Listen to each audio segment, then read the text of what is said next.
जो मैंने आपको के बारे में आपको बता देता हूँ। देखो क्वेश्चन कुछ इस तरीके से था कि यहाँ पे दो रेल्स थी,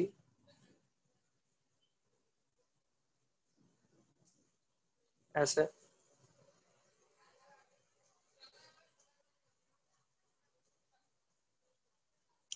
ऐसे दो रेल्स दी हुई थी। यहाँ पे एक कैपेसिटर कनेक्ट किया था हमने सी, और यहाँ पे एक रेजिस्टेंस कनेक्ट किया था हमने कैपिटल आर। ठीक है और यहाँ हमने एक रॉड रखी थी। ठीक है, इस रॉड का मास था m और लेंथ थी l। इसका कोई रेजिस्टेंस नहीं था, इसका कोई रेजिस्टेंस नहीं था। और यहाँ इनटू दी प्लेन ऐसे मैग्नेटिक फील्ड थी, इनटू दी प्लेन ऐसे कांस्टेंट मैग्नेटिक फील्ड लगाई गई थी। ठीक है, इनटू दी प्लेन एक कांस्टेंट मैग्नेटिक फील्ड लगाई थी, B equal to constant, B equal to B naught constant. ठीक है, ऐसे कांस्टेंट मैग्नेटिक फील्ड लगा रखी थी। और हमसे बोला गया था कि भाई और एक और चीज, t इक्वल टू 0 पे जो वेलोसिटी थी u, ये 0 मानी गई थी। और इस पे एक कांस्टेंट फोर्स लगा रखा था बच्चों हमने F, एक कांस्टेंट फोर्स लगा रखा था हमने F। ठीक है, एक कांस्टेंट फोर्स भी हमने रॉड के ऊपर लगा रखा था F, ताकि हम इसे आगे की तरफ कंटिन्यूस मूव करा सके। ठीक है, अच्छा, और charge on the capacitor at t equal to 0, charge on the capacitor भी कितना माना था 0। At t equal to 0 charge on the capacitor भी हमने कितना माना था बच्चों 0। अब हमसे पूछा गया था एक काम करो कि जो वेलोसिटी है रॉड की उसे टाइम के फंक्शन के फॉर्मेट में लिखो। किसके फंक्शन के फॉर्मेट में लिखो? टाइम के फंक्शन के फॉर्मेट। तो मैंने क्या किया बच्चों, सबसे पहले देखो at t equal to T time, at t equal to T time, let's suppose the velocity of the rod becomes v। हमने क्या मान लिया, at t equal to T time जो रॉड की वेलोसिटी है ये कितनी हो चुकी है बच्चों, v मान ली। किसी भी एक इंस्टेंट पे t equal to T time पे हमने रॉड की वेलोसिटी को कितना मान लिया बच्चों, v मान लिया। अच्छा, रॉड की वेलोसिटी को अगर v मान लिया जाए इस t इक्वल टू टी, तो इस इंस्टेंट पे इंड्यूस ईएमएफ कितना होगा? इस इंस्टेंट पे जो इंड्यूस ईएमएफ होगा वो होगा बच्चों हमारे पास v b not l। Yes और नो? इस इंस्टेंट पे जो इंड्यूस ईएमएफ है वो लिखा जाएगा v b not l। Yes और नो? तो इस इंस्टेंट पे जो सर्किट बन रहा होगा उस सर्किट को एक बार देखते हैं। इस इंस्टेंट पे जो सर्किट बन रहा होगा उस सर्किट को एक बार देखते हैं। इस इंस्टेंट पे क्या सर्किट बना होगा? देखो ये तो रॉड है, ये एक रेजिस्टेंस है R, यहाँ एक ईएमएफ बना, यहाँ एक कैपेसिटर लगा हुआ है। क्या ऐसा सर्किट बनेगा t equal to T time पे बच्चों? यस और no? At t equal to T time ये सर्किट आपको दिखेगा और यहाँ पे जो ईएमएफ की वैल्यू है वो हो जाएगी VBL। ठीक है, ईएमएफ की वैल्यू हो जाएगी VBL। क्या ये बात सबको समझ में आ रही है? यस और नो? हाँ या ना? तो क्या यहाँ पे गौर से देखना, क्या यहाँ पे दो करंट फ्लो हो रही है? देखो एक करंट तो फ्लो हो रही होगी इस तरफ, एक करंट फ्लो हो रही होगी इस तरफ। इस तरफ मान ली I1 करंट और इस तरफ मान ली I2 करंट। अच्छा, अब तुम अगर रॉड पे लगने वाला नेट फोर्स जानना चाहते हो तो क्या तुम्हें रॉड से पास होने वाली करंट पता होनी चाहिए? अगर तुम चाहते हो t equal to T time पे तुम रॉड पे नेट फोर्स फाइंड कर पाओ, क्योंकि नेट फोर्स निकलेगा तभी एक्सेलरेशन आएगा और तभी तुम वेलोसिटी के ऊपर कमेंट कर पाओगे। यस और नो? अगर तुम्हें रॉड के ऊपर नेट फोर्स पता करना है तो तुम्हें रॉड से पास होने वाली टोटल करंट चाहिए। पर यहाँ पे दो करंट फ्लो हो रही है, एक तो रेजिस्टेंस में जा रही है R और एक कैपेसिटर में जा रही है I2। तो इस R को तो ये जो करंट I1 है इसी तो मैं बहुत इजीली लिख सकता हूँ। देखो ये बच्चों, यहाँ का पोटेंशियल अगर 0 मान लिया जाए, यहाँ का पोटेंशियल अगर 0 मान लिया जाए तो यहाँ का पोटेंशियल हो जाएगा VBL। तो इस R के अक्रॉस जो पोटेंशियल डिफरेंस आपको दिखेगा वो दिखेगा VBL। तो I1 की वैल्यू क्या हम बहुत इजीली लिख सकते हैं? जल्दी से बताओ, क्या I1 की वैल्यू क्या हम बहुत इजीली लिख सकते हैं? तो I1 की वैल्यू तो बच्चों हमारे पास हो गई VBL अपॉन कैपिटल R। ये तो हो गई I1 की वैल्यू। यस और no? Potential difference across the resistance divide by resistance. तो ये तो हो गई करंट इन रेजिस्टेंस आर। अच्छा, अब दिक्कत किसकी है, इस कैपेसिटर से कितनी करंट पास हो रही है T equal to T time पे। तो हमने बोला ठीक है। अच्छा, कैपेसिटर से पास होने वाली करंट को लिखना है, तो क्या कैपेसिटर के ऊपर चार्ज को पता कर लिया जाए। कैपेसिटर के ऊपर चार्ज है, क्या वो टाइम के अकॉर्डिंग चेंज हो रहा है बच्चों, यस और no. T equal to zero पे जीरो था, धीरे धीरे चार्ज आ रहा होगा। तो मैं देखता हूँ कि T equal to T time पे कितना चार्ज है। गौर से देखो, T equal to T time पे यहाँ पे पोटेंशियल है जीरो, यहाँ पे पोटेंशियल है वीबीएल। क्या तुम्हें T equal to T time पे potential difference across the capacitor दिख रहा है बच्चों। At T equal to T time potential difference. तो मुझे तो अगर यहाँ पे मुझे at T equal to T time charge on the capacitor लिखना हो, तो क्या मैं उसे लिखूंगा C into potential difference across the capacitor, और potential difference across the capacitor है वी बी एल, यस और नो। तो ये हो गया चार्ज ऑन दी कैपेसिटर। मुझे बताओ ये चार्ज क्या टाइम के साथ चेंज हो रहा है, तो करंट इससे कितनी पास हो रही होगी ये निकाल सकते हैं D Q by D T करके। D Q by D T अगर कर दिया जाए तो ये हो जाएगी, यही तो आई टू कहलाएगी बच्चों, यस और नो। ये जो Q charge flow, Q charge capacitor के ऊपर आया, बेसिकली ये क्यू चार्ज फ्लो होके तो आ रहा है, और फ्लो क्या आ रहा है, तो I two current the rate of flow of Q charge है बच्चों, यस और नो। तो यहाँ पे अगर इसका डिफरेंशिएशन किया जाए तो गौर से देखो, सी कांस्टेंट है, मैग्नेटिक फील्ड कांस्टेंट है, एल कांस्टेंट है, वेरिएबल कौन है, वी। तो ये लिखा जाएगा C B L D V upon D T, yes और नो। ऐसे लिखा जाएगा बच्चों, D V upon D T. और ये वी क्या चीज थी, स्पीड ऑफ द रॉड। तो क्या मैं इस डीवी अपॉन डी टी को एक्सेलरेशन लिख सकता हूं मैं, इस डीवी अपॉन डी टी को क्या मैं एक्सेलरेशन लिख सकता हूं, यस और नो। इस डीवी अपॉन डी टी को मैं क्या लिख सकता हूं, एक्सेलरेशन ऑफ द रॉड। तो देखो आई टू करंट क्या बनी, आई टू करंट बनी हमारे पास C B L into small a, where small a is the acceleration of the rod। क्योंकि ये जो v था ये वेलोसिटी ऑफ द रॉड था, तो a क्या हो जाएगा, एक्सेलरेशन ऑफ द रॉड। अब हमें I1 भी पता चल गया और I2 भी पता चल गया, तो टोटल करंट जो रॉड से पास हो रही होगी यहाँ पे I ऐसे, क्या इस I की वैल्यू I1 प्लस I2 होगी। यहाँ पे जो I है इसकी वैल्यू होगी I1 प्लस I2। ये टोटल करंट मिलके रॉड से फ्लो हो रही है, यस और नो। अरे हाँ या ना। हाँ, देखो देखो बच्चों, अब अगर इस रॉड के ऊपर लगने वाला फोर्स देखना है तो देखो कैसे देखेंगे।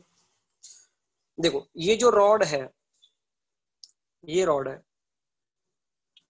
इस रॉड से T equal to T time पे एक करंट जा रही है ऐसे आई अमाउंट की, एक करंट जा रही है आई अमाउंट की, और ये मैग्नेटिक फील्ड में रखी हुई है रॉड। तो इस रॉड के ऊपर कौन कौन से फोर्स लग रहे हैं सबसे पहले देखा जाए, तो सबसे पहले एक फोर्स F तो लग ही रहा है, यहाँ पे कांस्टेंट है ये F, तो ये तो लग ही रहा है। अच्छा, मैग्नेटिक फील्ड में अगर ये रॉड है और इससे करंट पास हो रही है तो एक फोर्स इधर भी लग रहा होगा लेफ्ट डायरेक्शन में, आई बी एल, यस और नो। लेफ्ट डायरेक्शन में एक फोर्स भी लग रहा होगा आई बी एल। तो अगर नेट फोर्स देखा जाए तो नेट फोर्स कैसे देखोगे, नेट फोर्स देखा जाएगा, नेट फोर्स देखा जाएगा बच्चों F minus I B L, yes और no. Net force on the rod F minus I B L, ऐसे लिखोगे बच्चों। हाँ, तो देखो इस नेट फोर्स को लिखा एफ माइनस आई की वैल्यू कितनी है, I one plus I two, तो I one plus I two लिखो। देखो I one plus I two लिखोगे, I one plus I two into B L. देखो I one plus I two into B L. तो देखो लिख देता हूं मैं, एफ माइनस आई वन कितना है, V B L upon R, plus I two कितना है, सी बी एल ए, और ब्रैकेट में बी एल। तो गौर से देखो क्या बना है, ये हमारे पास बना, देखो F minus V B square L square upon R minus C B square L square into A, yes और नो। ऐसा ही बनेगा बच्चों ये। और यहाँ पे लिखा है नेट फोर्स, नेट फोर्स को क्या मैं एम इंटू ए लिख सकता हूँ बच्चों, नेट फोर्स को क्या मैं एम इंटू ए लिख सकता हूँ, यस और नो। अब देखो एक्सेलरेशन यहाँ भी है और यहाँ भी है, तो एक्सेलरेशन वाली टर्म को एक तरफ ले आए हम। देखो क्या लिखा है, M A plus C B square L square A equal to F minus V B square L square upon, इसको आर को यहाँ मल्टीप्लाई कर लेते हैं और डिवाइड में आर लिख देते हैं। क्या ऐसा लिख सकते हैं बच्चों हम लोग? यस और नो? अब यहां से ए को हमने ले लिया कॉमन, यहां से ए को हमने ले लिया कॉमन, तो देखो ए को कॉमन ले लो तो यहाँ क्या बनेगा, यहाँ बनेगा M plus C B square L, ठीक है, इज इक्वल टू, ये हो गया बच्चों हमारे पास F R minus V B square L square upon R, ठीक है। तो यहां से ए की वैल्यू आपके पास आई एफ आर, ये एल स्क्वायर, ठीक है, F R minus V B square L square upon R into M plus C B square L square. क्या ऐसा ही बन रहा है बच्चों? तो एक्सीलरेशन क्या वेलोसिटी के फंक्शन के फॉर्मेट में दिख गया आपको? एक्सीलरेशन क्या वेलोसिटी के फंक्शन के फॉर्मेट में दिख गया आपको? अब है ना, मैं इसको थोड़ा सा सिंपलाइज कर देता हूँ ताकि आपको समझ में आ जाए। देखो ध्यान से सुनना, ध्यान सुनना, बहुत सिंपल सा बना लेंगे। देखो ये एफ आर क्या कांस्टेंट है? क्या ये एफ आर एक कांस्टेंट है? तो इसको एक नाम दे दो। इस एफ आर को मैंने नाम दे दिया बच्चों पी, इस एफ आर को मैंने क्या नाम दे दिया? पी। अच्छा यहाँ पे देखो बी स्क्वायर एल स्क्वायर, क्या ये भी कांस्टेंट है? तो इस बी स्क्वायर और एल स्क्वायर को मैंने नाम दे दिया कैपिटल क्यू, ठीक है। अच्छा, और ये नीचे R into M plus this, ये भी कांस्टेंट है, तो इसको नाम दे देता हूं मैं एक R into M plus C B square L square, इसको नाम दे दिया मैंने एस, इसको क्या नाम दे दिया मैंने? एस। तो पी क्यू एस, ये तीन मैंने कांस्टेंट टर्म मान ली। तो देखो क्या लिखा हुआ है, ये लिखा हुआ है A is equal to P minus Q V upon S, ऐसा ही लिखा हुआ ना बच्चों? ये इतना बड़ा बड़ा क्यों लिखना है? सीधे सीधे सिंपल सा बना लो उसे, जो कांस्टेंट टर्म है उसे एक एक अल्फाबेट मान लो, कुछ भी। अब देखो इस ए को लिख दोगे आप D V upon D T equal to P minus Q V upon S. तो यहां से अगर इसको सॉल्व करोगे तो बनेगा, देखो D V upon V, D V upon P minus Q V equal to D T upon S. Yes और नो? देखो भाई v वाला फंक्शन v के साथ इंटीग्रेट होगा, नाउ बोथ साइड इंटीग्रेशन, मुझे तो यहाँ पे integration L N P minus Q V upon minus Q बनने वाला है। यस और नो? अरे one upon A plus B, जानते हो ना ये ए एक्स प्लस बी का, one upon A X plus B का। तो यहाँ से इंटीग्रेशन कर देना t इज इक्वल टू 0 से लेके t is equal to t तक, और t इज इक्वल टू 0 पे वेलोसिटी कितनी मानी है? 0, और t is equal to t पे वेलोसिटी कितनी मानोगे? v। क्या यहाँ से आपके पास फंक्शन आ जाएगा बच्चों? क्या यहाँ से velocity as a function of t आ जाएगी? अब आगे सॉल्व कर सकते हो ना, ऐसे इंटीग्रेशन बहुत बार करें आपने, और बाद में जाके लास्ट में जाके p q और s की वैल्यू को पुट कर देना, लास्ट में जाके p q s की वैल्यू को पुट कर देना। क्या क्वेश्चन सॉल्व हो जाएगा? यस और नो? मैंने पूरा मेथड बता दिया कैसे क्वेश्चन को सॉल्व करना। अब ये इंटीग्रेशन आप लोग खुद से सॉल्व कर सकते हो इजीली। आई थिंक सभी बच्चों को समझ में आ गई होगी बात कि किस तरीके। तो ये एक एडवांस लेवल की अच्छी प्रॉब्लम थी जो पहले कभी पूछी जाती थी, अब इतना टफ नहीं पूछते हैं, इतना लेंथी नहीं पूछ सकते, ठीक है, बहुत ज्यादा लेंथी हो जा रहा है। तो क्लियर है सबको मेरी बात है? बाकी आपको आना चाहिए सॉल्व करना, कैसे पूरा सोचा गया सेटअप। एक और क्वेश्चन मैंने होमवर्क में दिया था आपको, याद है? वो एक रिंग बना के दी थी, उस रिंग को घुमा रहे थे एक पी पॉइंट के वो, उस क्वेश्चन को भी देख लेते हैं। देखो उस क्वेश्चन को भी डिस्कस कर लेते हैं।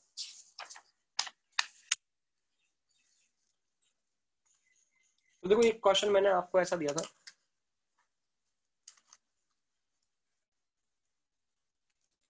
कि ऐसे मैग्नेटिक फील्ड है इनटू द प्लेन कांस्टेंट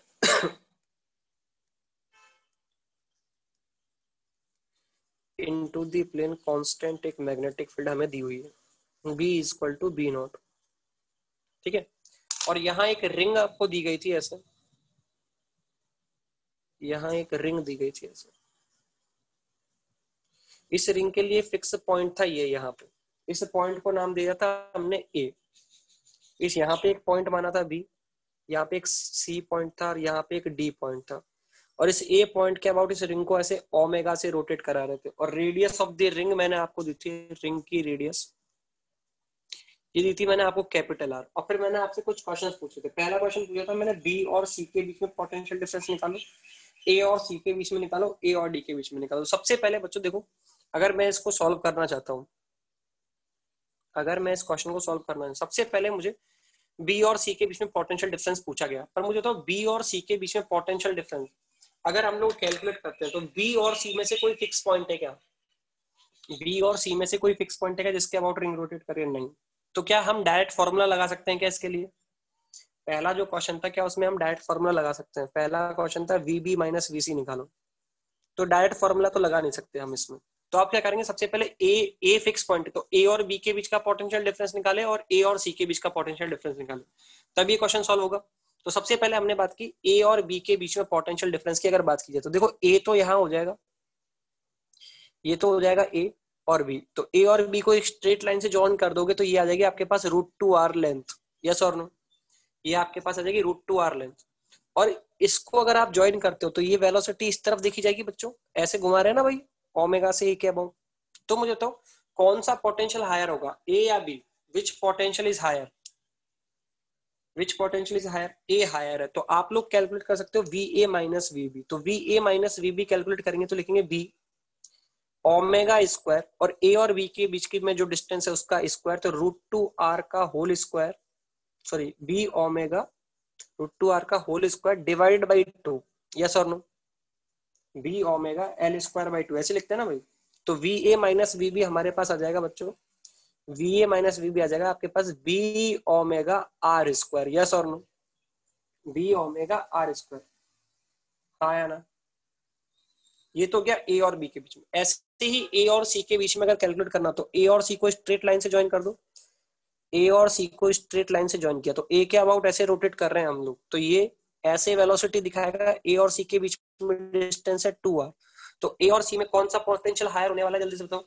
ए और सी में से कौन सा पोटेंशियल हायर होने वाला है? ए हायर होने वाला है। तो कैसे लिखेंगे बच्चों? V A minus V C, V A minus V C is equal to B omega L कितना हो गया यहाँ पे 2r, तो 2r का होल स्क्वायर डिवाइड बाई 2। तो ये आपके पास आ जाएगा V A minus V C is equal to 2b omega R square. Yes और नो? ये आ जाएगा वी ए माइनस वी सी।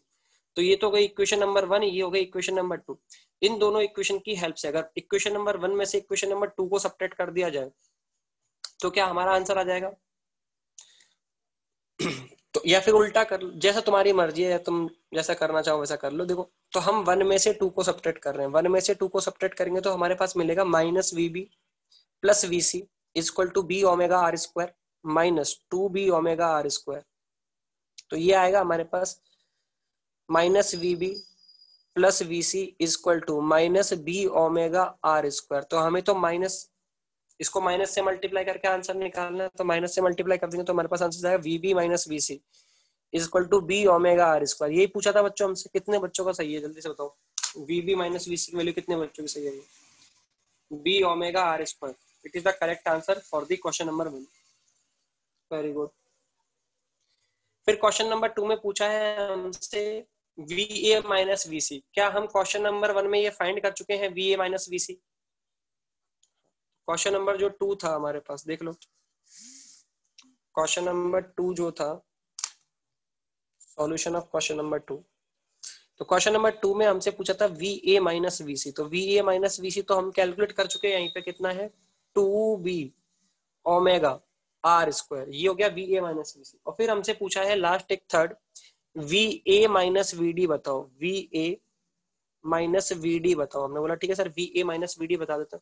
वैसे V A minus V D पता कितना आएगा? V A minus V B जितना आया था उतना ही आने वाला है। क्यों आने वाला है? क्योंकि बी और डी क्या एक ही पेरीफेरी पे रहने वाले हैं। जब ये रिंग रोटेट करेगी तो क्या बी और डी एक ही पेरीफेरी वाले पॉइंट होने वाले हैं? हाँ, तो इसका आंसर आने वाला है बी ओमेगा आर स्क्वायर। बाकी मैं कैलकुलेट करके बता देता हूँ आपको। देखो ये ए पॉइंट था और ये डी पॉइंट था, इनको स्ट्रेट लाइन से ज्वाइन कर दिया तो ये हो गई √2r, ठीक है। और रिंग को ऐसे घुमा रहे हैं तो ऐसे घुम रहा होगा ये, तो इस तरफ स्पीड होगी तो ए हायर पोटेंशियल होने वाला है अगेन। तो V A minus V D अगर आप कैलकुलेट करोगे तो देखो ये हो जाएगा बी ओमेगा एल का होल स्क्वायर, तो √2r का होल स्क्वायर डिवाइडेड बाई 2। तो इसको सॉल्व करोगे तो V A minus V D, sorry V A minus V D equal to B omega R square. This is the correct answer. कितने बच्चों के तीनों सही थे बच्चों? कितने बच्चों के तीनों सही है? बहुत अच्छे, वेरी गुड। तो आई थिंक सभी बच्चों को ऐसे क्वेश्चन सॉल्व करना आ गया होगा। अब देखो इस क्वेश्चन में और कैसे कैसे हम लोग क्वेश्चंस बना सकते हैं, देखते जाओ, है ना। देखो एक और क्वेश्चन बनाया गया बच्चों, देखो ऐसा है। नेक्स्ट क्वेश्चन देखो, ये भी अपने आप में एक अच्छा क्वेश्चन है। देखो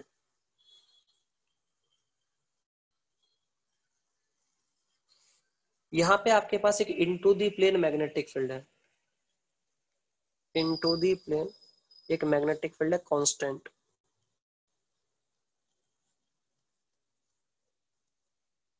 ठीक है। B equal to B not constant, एक कांस्टेंट मैग्नेटिक फील्ड लगाइए, B equal to B not constant magnetic field हमने एक इनटू दी प्लेन लगा रखी है। अब इस प्लेन में, जिस प्लेन में देखो ये जो मैग्नेट, देखो ध्यान सुनो, यहाँ पे एक रिंग रखी है हमने, क्या रखी है, एक रिंग, ध्यान सुनना। ये जो रिंग रखी गई है, ये रखी गई है हॉरिजॉन्टल प्लेन में, हॉरिजॉन्टल प्लेन में एक रिंग रखी गई है, ठीक है, जिसकी रेडियस है कैपिटल आर, जिसकी रेडियस कितनी है, कैपिटल आर, ठीक है। ये कैपिटल आर मत मानो, एक काम करो एल मान लो, L is the radius of the ring, L is the radius of the ring, ठीक है। क्या सभी को मेरी बात समझ में, L is the radius of the ring, ठीक है। अब एक रॉड है जिसको सेंटर पे फिक्स किया गया है, यहाँ पे फिक्स किया गया है रॉड को, और इस रिंग के ऊपर रख दिया हमने, इस रिंग के ऊपर इस रॉड को रख दिया हमने। ध्यान सुनना, देखो एक सेटअप बना रहा हूं मैं। ये रिंग कौन से प्लेन में है, जल्दी से बताओ, ये रिंग कौन से प्लेन में है बच्चों, हॉरिजॉन्टल प्लेन में है। और एक रॉड को हमने ऐसे, देखो ऐसे इस रॉड को रख दिया, तुम तो ऐसे समझो यहाँ पे, और तुम तो ऐसे समझो ये जो तुम्हारे पास ये पेज है, ये हॉरिजॉन्टल पेज है, ठीक है। इस पेज पे ही रिंग है, यहाँ पे एक रिंग रख दी हमने, और इस रिंग के सेंटर पे इस एक रॉड को सेंटर पे फिक्स कर दिया, और इसके अबाउट रिंग के ऊपर ऐसे घुमा सकते हो इस रॉड को। क्या मेरी बात समझ में आ रही है, ऐसे रॉड को घुमा सकते हो अबाउट द सेंटर। सब लोग समझ पा रहे हो ना मेरी बात को, ऐसे आप इसे रोटेट कर सकते हो रॉड को। हाँ। अब इस रॉड के ऊपर ध्यान सुनना, इस रॉड के ऊपर ध्यान सुनना मेरी बात को, जैसे यहाँ तो रॉड थी, तो रॉड जहाँ सेंटर पे है वहां से एक पिलर बनाया गया है ऐसे वर्टिकल, और यहाँ पे एक पिलर ऐसे, दो वायर्स निकाली गई इस रॉड से वर्टिकली ऊपर। क्या मेरी बात समझ में आ रही है, इस रॉड के दोनों एंड से एक वायर निकाल ली गई, यहाँ पे एक वायर ऊपर की तरफ आ रही है और एक और वायर ऊपर की तरफ आ रही है, रॉड के ऊपर फिक्स है ये, समझ पा रहे हो, हाँ या ना। तो ये जो दो वायर आई पैरेलल, जो दो वायर आपको दिख रही है, इन दोनों वायर के जो ऊपर की तरफ एंड पॉइंट है, उन एंड पॉइंट पे हम एक बल्ब यहाँ पे लगाना चाहते हैं, यहाँ पे एक बल्ब लगाना चाहते हैं। क्या मेरी बात को समझ में आ रहा है, दोनों एंड पॉइंट को, दोनों एंड पॉइंट के बीच में एक बल्ब लगाना चाहते हैं। बल्ब मतलब ऐसा समझ लो एक लोड लगा रहे हैं, क्या लगाना चाह रहे हैं, एक लोड। क्या मेरी बात सबको समझ में आ रही है, या एक रेजिस्टेंस लगाना चाह रहे हैं, तुम तो ऐसा समझो एक रेजिस्टेंस यहाँ लगाना चाह रहे हैं। क्या सभी को समझ में आ रहा है क्या है ये। अच्छा अब मुझे बताओ, अगर ये रॉड रोटेट करेगी तो क्या ये पूरा सेटअप रोटेट करेगा, ये ऊपर जो सेटअप दिख रहा है, वर्टिकली जो सेटअप दिख रहा है, ये पूरा सेटअप ऐसे रॉड के साथ रोटेट करेगा। सबको समझ में आ रही है बात है। तो इस सेटअप को मैं दिखा देता हूं, देखो अलग से, बिल्कुल अलग से दिखाने की कोशिश कर रहा हूं। ऐसा है देखो ये सेटअप,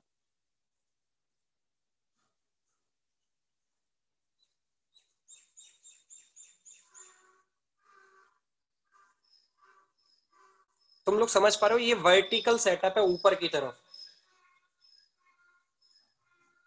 ये हॉरिजॉन्टल प्लेन में नहीं है, ये जो मैंने सेटअप बनाया ना आपके लिए, ये कैपिटल आर रेजिस्टेंस, ये बेसिकली ऐसे है, ये जो डैश डैश वाली लाइन आ रही है ये ऐसे है रियलिटी में, समझ रहे हो। ये जो दूसरी वायर आपको दिख रही है ये रियलिटी में ऐसी है। अब इसको मैं कॉपी पे ड्रॉ नहीं कर सकता हूँ, और ये जो रेजिस्टेंस आपको अलग से दिख रहा है ये यहाँ पे है। क्या सभी को समझ में आ रही है ये बात। अब पेज पे ड्रॉ नहीं हो सकती ये लाइन, तो मैंने डॉटेड से बताई, आपको समझ में आ रही है सब कुछ चीजें।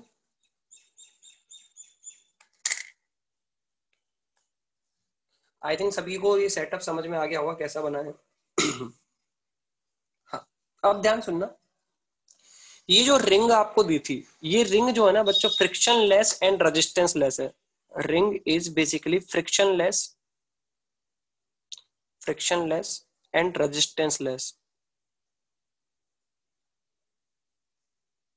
मतलब रिंग के ऊपर जब रॉड घूम रही है तो रॉड को कोई फ्रिक्शन फील नहीं हो रहा, और एक्स्ट्रा कोई रेजिस्टेंस इस रॉड सॉरी एक्स्ट्रा कोई रेजिस्टेंस इस रिंग के पास नहीं है, एक्स्ट्रा कोई रेजिस्टेंस इस रिंग के पास नहीं है। अच्छा, अब ये जो रॉड है, इस रॉड के लिए सुन लो, ये जो रॉड थी, इस रॉड की लेंथ है बच्चों एल, मास है एम, और इंटरनल रेजिस्टेंस है स्मॉल आर। इंटरनल रेजिस्टेंस है कितना? Small r. क्या सभी को समझ में आ गया? इंटरनल रेजिस्टेंस कितना है? Small r. और इस रॉड को हम रोटेट कर रहे हैं ऐसे क्लॉकवाइज ओमेगा एंगुलर वेलोसिटी से। तो मुझे तो ये जो बल्ब आपने लगाया है, क्या ये ग्लो करेगा? ये जो बल्ब आपने लगाया है, क्या ये ग्लो करेगा? हाँ या ना? वही इलेक्ट्रिसिटी क्रिएट। ये बल्ब जो है, क्या ये ग्लो करेगा? तो तुम्हें बताना है इस बल्ब में कितनी करंट पास हुई। Find out the current in capital R resistance. Find out the current in capital R resistance. चलो,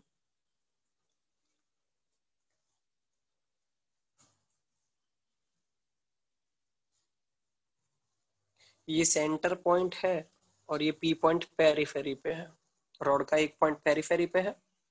हाँ, बाकी जो वायर्स है वो रेजिस्टेंस लेस है ब्रज बेटा, ठीक है। जो अदर वायर्स है, ये जो हमने लोड तक ले जा रहे हैं जिन वायर्स को, वो वायर्स रेजिस्टेंस लेस है, उनका कोई रेजिस्टेंस नहीं। ऊपर यहाँ पे लोड का एक रेजिस्टेंस दिया कैपिटल आर। अच्छा,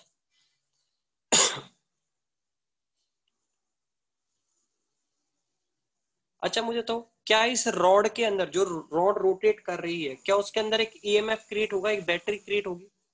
यस और नो? तो इस रॉड में जैसे ही ये रॉड घूमना स्टार्ट करेगी, देखो, तो ये रॉड है, यहाँ पे ही है ये सी पॉइंट, यहाँ पे है ये पी पॉइंट।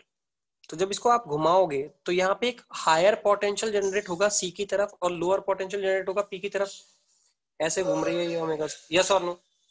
तो एक बैटरी बनेगी बेसिकली इस वायर में ऐसे, और एक इंटरनल रेजिस्टेंस इस वायर का खुद का होगा।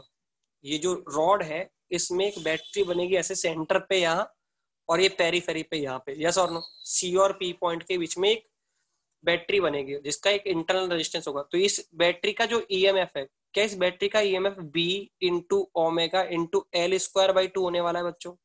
यस और no? B into omega into L square by two induce EMF जो होगा वो होगा B omega L square by two, ठीक है। अच्छा, अब ये सी पॉइंट से एक रेजिस्टेंस कनेक्टेड है कैपिटल आर, और ये पी पॉइंट से कनेक्टेड है। यस और नो? जो रो ये जो लोड था, ये सी से कनेक्टेड था और पी से कनेक्टेड था, capital R resistance, capital R resistance. तो अब क्या हम इसमें करंट फाइंड कर सकते हैं? करंट की वैल्यू कितनी होगी बच्चों? करंट की वैल्यू होगी, देखो, total EMF B omega L square upon two, और टोटल रेजिस्टेंस है R plus small r. Yes और नो? क्या ये इंड्यूस करंट होने वाली है बच्चों इन कैपिटल आर रेजिस्टेंस? हाँ या ना में जवाब दो। ये इंड्यूस करंट होगी इन कैपिटल आर रेजिस्टेंस। क्या सभी को सेटअप समझ में आ गया और कैसे ये वर्क कर रहा है, ये समझ में आ गई बात है? अच्छा, इसी सेटअप से रिलेटेड और भी काफी सारे क्वेश्चन है, तो मैं बता देता हूँ कहाँ मिलेंगे अगर आप करना चाहते हो। इसी सेटअप से रिलेटेड, ऐसे जैसे मैंने क्वेश्चन कराया ना इस सेटअप से रिलेटेड, इसी सेटअप से रिलेटेड और भी काफी सारे क्वेश्चन आप देख सकते हो एचसीवी में। एचसीवी अगर है अगर आपके पास, तो मैं बता देता हूँ, एचसीवी में ईएमआई वाला जो चैप्टर है, उस चैप्टर में question number 59 to question number 62, अगर कोई चाहता है करना तो कर सकता है प्रैक्टिस के लिए, ठीक है। एससीवी में ईएमआई वाला जो चैप्टर है, उसमें question number 59 to question number 62 दिए होंगे इसी सेटअप के ऊपर क्वेश्चंस। क्लियर है?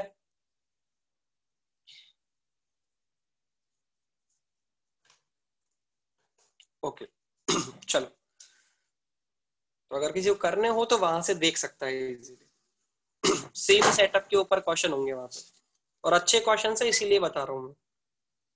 आगे देखो और क्वेश्चंस के ऊपर हम लोग बात करते हैं। अच्छा, मुझे बताओ बच्चों, अभी हम जो रॉड थी उसे रोटेट करा रहे थे कांस्टेंट मैग्नेटिक फील्ड के अंदर। यस और नो? और फिर तुम इंड्यूस ईएमएफ रॉड में बता दे रहे थे। हाँ या ना?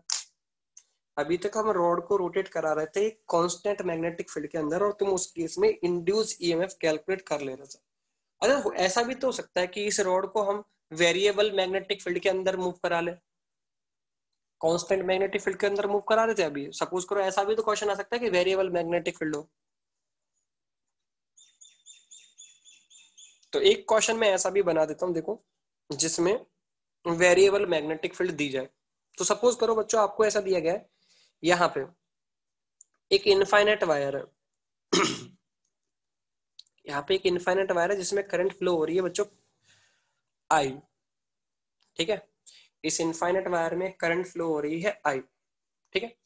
इस इनफाइनाइट वायर से ए डिस्टेंस पे, इस इनफाइनाइट वायर से ए डिस्टेंस पे जाके एक रॉड को हिंज किया गया है। देखो ये एक रॉड बनाई है यहाँ पे, और इस रॉड को यहाँ पे हिंज कर दिया, ये पॉइंट पे, ठीक है, ओके। और इस रॉड की लेंथ है एल, और इस रॉड को रोटेट करा रहे हैं हम ऐसे ओमेगा एंगुलर वेलोसिटी के साथ। तो मुझे तो ये जो रॉड है ये कांस्टेंट मैग्नेटिक फील्ड में वेरी कर रही है या वेरिएबल है यहाँ पे मैग्नेटिक? इस रॉड के हर पॉइंट पे मैग्नेटिक फील्ड कांस्टेंट है क्या? हर पॉइंट पे क्या मैग्नेटिक फील्ड सेम है क्या?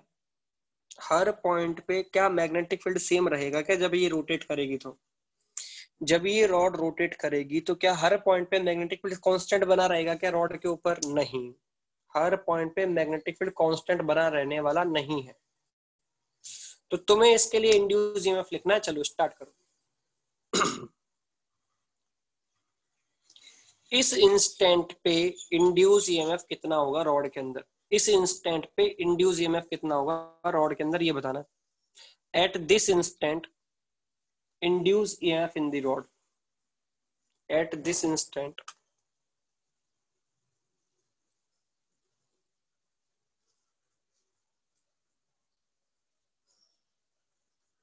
induce EMF in rod। चलो, at this instant induce EMF in the rod।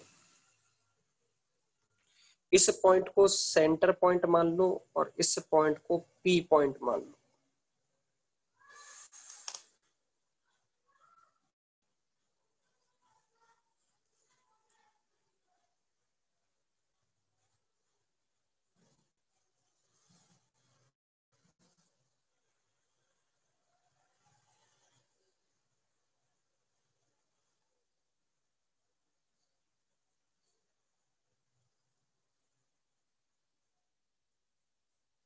तो बच्चों इस क्वेश्चन को करने के लिए क्या सबसे पहले हमें एक एलिमेंट लेना पड़ेगा रॉड के ऊपर। यस और no? At this instant induce EMF in the rod. तो इस इंस्टेंट पे अगर मैं यहाँ पे जाके एक्स पे जाके एक डीएक्स विड्थ का एक एलिमेंट ले लेते हैं रॉड के ऊपर। एक डीएक्स विड्थ का क्या ले लिया बच्चों हमने? एक एलिमेंट ले लिया रॉड के ऊपर। एक्स डिस्टेंस पे जाके एक डीएक्स विड्थ का एलिमेंट ले लिया हमने। तो इस एलिमेंट को अगर गौर से देखा जाए, इस एलिमेंट की लेंथ है डीएक्स, ठीक है, और ये ऐसे जा रहा होगा ओमेगा एक्स वेलोसिटी के साथ, सॉरी ओमेगा एक्स माइनस ए वेलोसिटी के साथ। यस और नो? देखो ना सेंटर से इसके भाई वेलोसिटी क्या होती है? Omega into R. तो आर कितना है? ये किससे रेडियस में घूम रहा है? एक्स माइनस ए रेडियस में घूमेगा, तो ओमेगा इंटू आर कर दिया हमने एक्स माइनस ए, ठीक है। और इस एलिमेंट के लिए मैग्नेटिक फील्ड है एक्स डिस्टेंस पे। तो यहाँ पे अगर इस एलिमेंट में इंड्यूस ईएमएफ देखा जाए, DEMF, induce EMF in the element, तो वो कैसे लिखा जाएगा बच्चों? वो लिखा जाएगा ओमेगा इनटू मैग्नेटिक फील्ड। अरे वीबीएल लिखोगे ना बच्चों, वीबीएल ऐसे तो लिखोगे। तो वीबीएल लिखो, देखो वी कितना है? वी है omega into x minus a magnetic field. इस लोकेशन के लिए मैग्नेटिक फील्ड कितनी है? Mu not I upon 2 pi x, और इसकी लेंथ कितनी है बच्चों? डीएक्स। क्या ऐसे ही इसका ईएमएफ लिखा जाएगा बच्चों? हाँ या ना? इस एलिमेंट के लिए वेलोसिटी कितनी है, ओमेगा इंटू एक्स माइनस ए। ये जहां प्रेजेंट है वहां मैग्नेटिक फील्ड कितना है, mu not I upon 2 pi x. और इस एलिमेंट की लेंथ कितनी है, dx। क्या ऐसे ही इसका स्मॉल ईएमएफ लिखा जाएगा? हाँ। अब बात करते हैं बोथ साइड अगर इंटीग्रेशन किया जाए तो पहले तो सिस्टम पहले बनाए तो सही कैसा दिख रहा है। तो देखो यहाँ पे अगर इस सिस्टम को बनाया जाए तो ऐसे लिखेगा आपको D E M F equal to omega mu not I upon 2 pi, और यह बनेगा x minus A upon X D X. ठीक है। और नाउ बोथ साइड इंटीग्रेशन। क्या ऐसे इसको सॉल्व किया जाएगा बच्चों? हाँ या ना? क्या ऐसे इसको सॉल्व किया जाएगा, यस और नो? तो लिमिट्स लगाई जाएगी बच्चों, लिमिट्स लगाई जाएगी x इक्वल टू 0 से, सॉरी x इक्वल टू 0 से x equal to A plus L के लिए, और x इक्वल टू 0 पे ईएमएफ को 0 मानोगे, और यहाँ पे ई एम एफ। तो यहाँ पे ई एम एफ की वैल्यू आ जाएगी आपके पास mu not I omega upon 2 pi integration x minus A upon X D X, X equal to 0 to X equal to A plus L. क्या ये बात सबको समझ में आ रही है? अब ये जो इंटीग्रेशन है ये नॉर्मल इंटीग्रेशन की तरह तो है नहीं बच्चों, हाँ या ना? क्या ये इंटीग्रेशन एक नॉर्मल इंटीग्रेशन जैसा दिख रहा है आपको? ए प्लस एल है बेटा, x is equal to A से लेके, sorry x is equal to A से लेके x is equal to A plus L तक। ठीक है।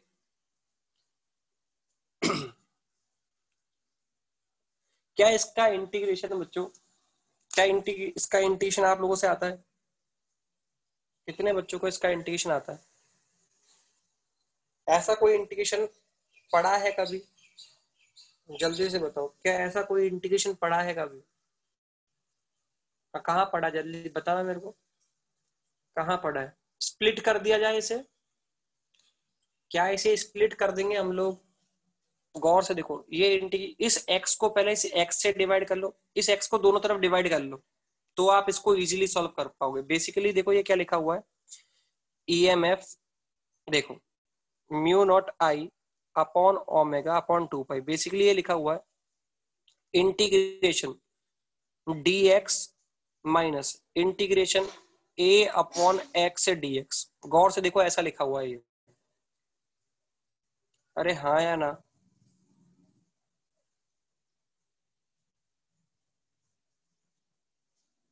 ऐसा ही तो लिखा हुआ है ये। मुझे तो क्या इसे सॉल्व किया जा सकता है, क्या इसे सॉल्व किया जा सकता है?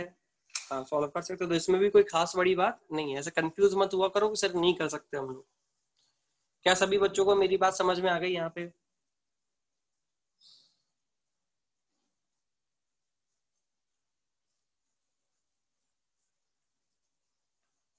तो अगर वेरिएबल मैग्नेटिक फील्ड भी है तो भी आप क्वेश्चन कर सकते हो, पर केवल एक इंस्टेंट के लिए। ठीक है। तो भी आप क्वेश्चंस को सॉल्व कर सकते हो, पर केवल एक इंस्टेंट के लिए। ठीक है।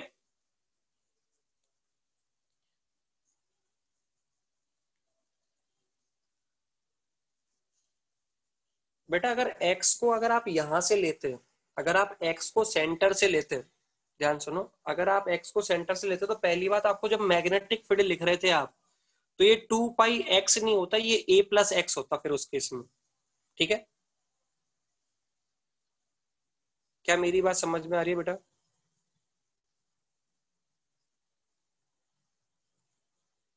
ठीक है। उस केस में ऊपर x बनता और नीचे x अपॉन ए बनता, ऊपर x बनता और नीचे x अपॉन ए बनता। ठीक है। तो ऊपर जो x लिखा हुआ है उसे आप एक बार प्लस माइनस ए लिख लेते। देखो महर्ष बेटा, अगर ये ऐसा देखो, अगर तुम एलिमेंट को अगर सी से लेते, सी से एक्स डिस्टेंस पे जाके लेते, तो आपका जो फंक्शन बनता वो कुछ ऐसा बनता, एक्स अपॉन एक्स प्लस ए। ऐसा बनता ना बच्चों ये, हाँ या ना? ये फंक्शन बनता। तो आप ये जो ऊपर लिखा हुआ है इसे प्लस ए माइनस ए लिख लो, देन आप सॉल्व कर लेते इसे, देन स्प्लिट कर देना। समझ में आ गई मेरी बात? एक्स प्लस ए को एक बार एक्स प्लस ए के साथ ले लो, और एक बार minus A upon x plus ए, इसको आप लिख लेते हैं ऐसा, x plus A upon x plus A minus A upon x plus ए, ठीक है, तो भी ये सॉल्व हो जाता। बात समझ में आ गई? ओके। तो ये एक डाउट था बच्चे का, सर अगर यहां से लेते तो कैसे इंटीग्रेशन सॉल्व होता, तो यहां से सॉल्व हो जाएगी वो चीज। ओके चलो देखो आगे बात करते हैं। नेक्स्ट जो हमारा टॉपिक है, तो अब हम लोग, अब मुझे तो देखो सबसे पहले तो हमने करंट इंड्यूस करना सीख लिया। क्या करंट इंड्यूस हमने लूप के अंदर, करंट लूप में ही इंड्यूस हो सकते थे, जितने भी लूप बन सकते थे क्या सब में लूप में करंट निकालना सीख चुके हैं हम लोग? लूप के अंदर इंड्यूस ईएमएफ सीख लिया, लूप के अंदर करंट सीख ली, है ना? अच्छा, अब हमें ये पता था कि इंड्यूस ईएमएफ बिना लूप के भी क्रिएट हो सकता है। तो बिना लूप के इंड्यूस ईएमएफ कैसे क्रिएट होता है, क्या ये भी सीख चुके हैं हम मोशनल ईएमएफ में? बिना लूप के इंड्यूस ईएमएफ कैसे क्रिएट होता है, क्या ये सीख चुके हैं हम लोग मोशनल ईएमएफ में? मोशनल ईएमएफ, रोटेटिंग रॉड, इनमें यही तो सीखा है। जहां लूप नहीं है, एक सिंपल वायर है, तो क्या सिंपल वायर के अंदर एक ईएमएफ क्रिएट हो सकता है, ये सीख चुके हैं हम लोग। अच्छा, अब ईएमएफ जो जनरेट हुआ होगा, मैंने आपको स्टार्टिंग में एक सीक्वेंस बताया था चैप्टर का कि रियलिटी में क्या क्या कहानी है और क्या चीज हम पहले पढ़ रहे हैं। तो ये जो इंड्यूस ईएमएफ बच्चों बेसिकली क्रिएट हुआ है, क्या ये इंड्यूस ईएमएफ के क्रिएट होने का रीजन एक इंड्यूस इलेक्ट्रिक फील्ड रही होगी बच्चों? हाँ, तो रियलिटी में कौन क्रिएट हुई होगी? सबसे पहले एक इंड्यूस इलेक्ट्रिक फील्ड। तो अब उस इंड्यूस इलेक्ट्रिक फील्ड के बारे में बात कर रहे हैं हम लोग, ठीक है। जो अब हमारा टॉपिक है नेक्स्ट, वो है इंड्यूस इलेक्ट्रिक फील्ड। लिख लो, induce electric field, induce electric field, induce electric field, ठीक है। Induce electric field, okay. तो ये आज का हमारा टॉपिक है, इंड्यूस इलेक्ट्रिक फील्ड। इसके बारे में बात करते हैं, सर ये क्या होती है, कैसे पता चला इसके बारे में, और कैसे हम इसे कैलकुलेट कर पाएंगे। अगर हमसे कहीं पूछ ले इंड्यूस इलेक्ट्रिक फील्ड क्या होती है, क्या इसकी प्रॉपर्टीज होती हैं, ये सारी चीजें हमें सीखनी है। पर इन सब चीजों को सीखने से पहले मैं आपको एक चीज के बारे में बता देता हूँ। बच्चों देखो, अभी तक मैं जितने भी क्वेश्चन तुम्हारे सामने कराते आया था मैग्नेटिक फील्ड से लेके यहाँ तक, है ना, क्या मैं बार बार एक मैग्नेटिक फील्ड तुम्हें देता हूँ, बार बार ऐसे एक मैग्नेटिक फील्ड बना बना के? क्या मैंने हर बार क्वेश्चन में ऐसे मैग्नेटिक फील्ड बना के दी थी? हाँ या ना? एक into the plane magnetic field है, बार बार हमेशा तो दे देता हूँ कांस्टेंट मैग्नेटिक फील्ड, या इसी को कभी हम इंक्रीजिंग बोल देते हैं, कभी डिक्रीजिंग बोल देते हैं। तो ऐसे एक मैग्नेटिक फील्ड बना के देता था मैं हमेशा एक स्पेस में, यस और नो, इन स्पेस ऐसे देता था ना मैं हमेशा से बना के, बी स्पेस में एक मैग्नेटिक फील्ड एक्ट कर रही है। बेसिकली बच्चों, ये जो मैग्नेटिक फील्ड मैं आपको बना बना के दे रहा हूँ बार बार हर क्वेश्चन में, स्पेस में एक मैग्नेटिक फील्ड बना के देती, बेसिकली इस फील्ड को बोलते हैं वॉर्टेक्स फील्ड। क्या बोलते हैं इसे? Vortex field. लिख लो, क्या बोलते हैं इसे? Vortex field. ये जो स्पेस में जो मैग्नेटिक फील्ड आपको बना बना के दी जा रही है, इसे बोला जाता है vortex field. Vortex field basically क्या है? सिलेंड्रिकल सिमेट्रिकल रीजन है एक, सिलेंड्रिकल सिमेट्रिकल रीजन। लिख लो, वॉर्टेक्स फील्ड क्या है? सिलेंड्रिकल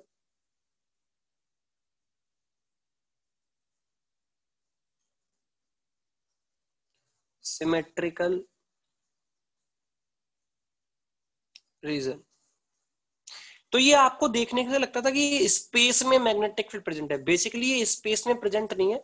एक सिलेंडर है, ऐसे बहुत बड़ा सिलेंडर है एक ऐसे, और सिमेट्रिक है चारों तरफ से, सिमेट्रिक। तो ये जो मैं स्पेस में आपको मैग्नेटिक फील्ड बना के देता था, बेसिकली ये पूरी मैग्नेटिक फील्ड एक सिलेंड्रिकल सिमेट्रिकल रीजन के अंदर होती है। क्या मेरी बात समझ पा रहे हो? हाँ या ना? Cylindrical reason.